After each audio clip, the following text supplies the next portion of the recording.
I'm not sure if this is going to be a popular opinion, but I wanted to share just in case maybe somebody else needed to hear it. As I mentioned before, it was my son's birthday, so I had a house full of teenage boys for a snow apocalyptic event that we had. We all went out to dinner, and then we came back here, and we had more food because that's all they did was eat. And the boys were exactly how you expect boys to be, teasing each other, picking at each other, just wide open the whole time.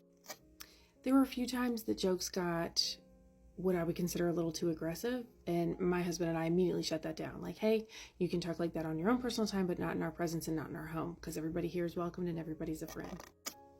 The boys were very quick to be like, yes, absolutely, you're right, I'm sorry, I shouldn't have. You know, they were very respectful of that. And maybe they were just goating me, but at the time, I'll take it at face value. Thank you for respecting our boundaries. I had a rule in the house that nobody was allowed to use any profanity, because I've told my children, you're not allowed to swear until you've completed college, because then I will know that you've learned all the words and you know how to use swear words appropriately, or if they're even needed at all. So that was a big hit. But I digress. I didn't have brothers growing up. I only have a sister, and I was not very popular with the boys. Shocking, I know. So I don't have a lot of experience hosting a large group of specifically teenage boys. Girls, not a problem. Boys, I just don't know what I'm doing. I tried to stay out of the way, keep to the kitchen, make snacks, get them drinks, offer them whatever they wanted, just make sure everybody was safe and having a good time. But as the night went on, I realized there's a lot of people in my kitchen. There's a lot of hanging out in my kitchen. And so I thought, oh, I should get out of here. This is where the party is. Let me move so that they can have privacy, their space, whatever it is they want. But when I went upstairs to fold laundry and do other household chores, whatever, just trying to keep busy, they followed me up there. I felt a little weird about having this many strangers in my bedroom, so I was like, I'm going to go back down to the kitchen. And wouldn't you know it, they followed me to the kitchen.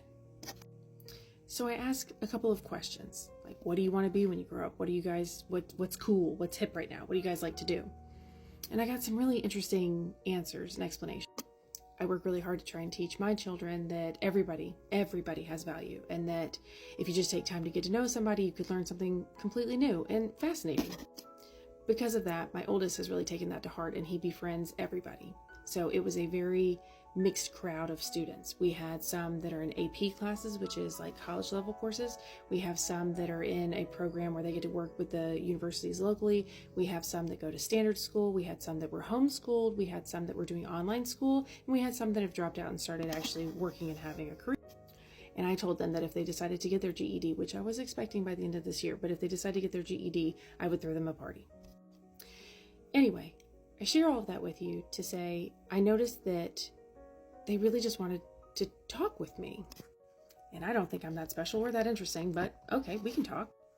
Before I know it, it's like midnight and they're still talking to me. They're asking questions about dating. They're asking questions about vaping. They're asking questions about how school was for me back in the 19s. They're asking me about how I met my husband. They're asking me how I pick a career. How did I pick a major? And then I realized they just had a bunch of questions. And so we just kind of opened the floor to a free-flowing discussion. And then I said, I really want to know more about you guys. I'm so out of touch. Tell me more. When I tell you that question alone, open the floodgate. I learned so much about these kids. I learned so much about the stress they're under, what they're going through, what they enjoy, don't enjoy, what they're worried about, not worried about. It was absolutely fascinating. I felt really privileged that they felt safe enough to share with me. But the big takeaway I got from that was how sincere they all were. Nobody was trying to be cooler than anybody else. Nobody was hiding any information. They were just being super honest and open. Then I found out most of them don't even really talk like that at school. So, right, like this whole premise that they have to go to school to socialize, most of them don't even talk at school. They're all staring at their phone.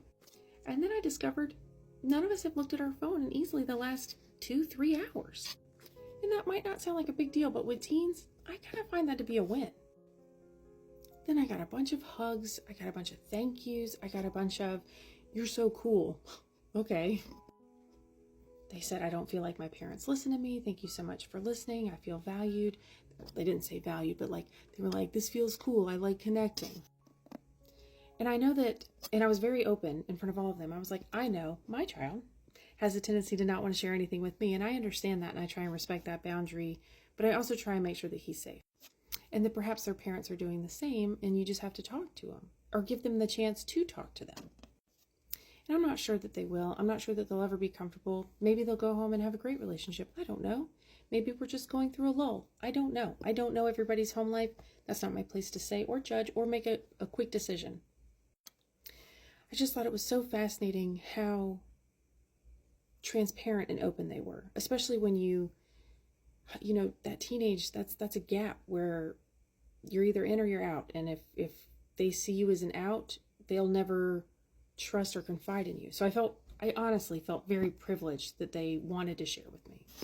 So I'm not sure how that translates to like what to do as a parent, but it just felt great to listen. And like, I sincerely mean listen. I didn't listen to respond. And that's where this can get kind of tricky. I'm not listening to have an answer. I'm just listening to absorb. I'm here to hear you. If you ask, I will share. But it is not my place to be like, oh, I already know about that. Or back in my day. No, I know all about that. Because to them, it's their first time. It's their first time as a teen. And they don't know. And they don't know how to get through this stuff. And they don't know how to handle it. And to be honest with you, there was a lot of things they brought up that I don't know how to handle. When I went to school, you know, a school pew-pew was not a thing. And so I don't know how to handle that. And I can't imagine that amount of stress of going to school every day and just hoping today's not your day, right? That would be horrifying. So I don't know that I actually know the answers, but I did listen, and not to speak, to receive. And I think that's a big difference that maybe people forget. And my husband and I talk about it often, how we don't need to disagree to have a rebuttal. I need to hear that even if I don't agree, that my partner is hurt and needs me to hear, and vice versa. So after this is now my third day, everybody's now gone home, everybody's safe, they had a great time. I just wanted to share that maybe next time, if you get a next time, or if your kid talks to you, just listen. A bunch of, I hear that. Thank you for sharing. Oh my gosh. Wow. Good to know. Thank you so much. Can go a lot farther than back in my day. And maybe that's an unpopular opinion. And if it doesn't work for you, that's totally fine. Just thought maybe I could share it. So hopefully somebody's teen will share with them.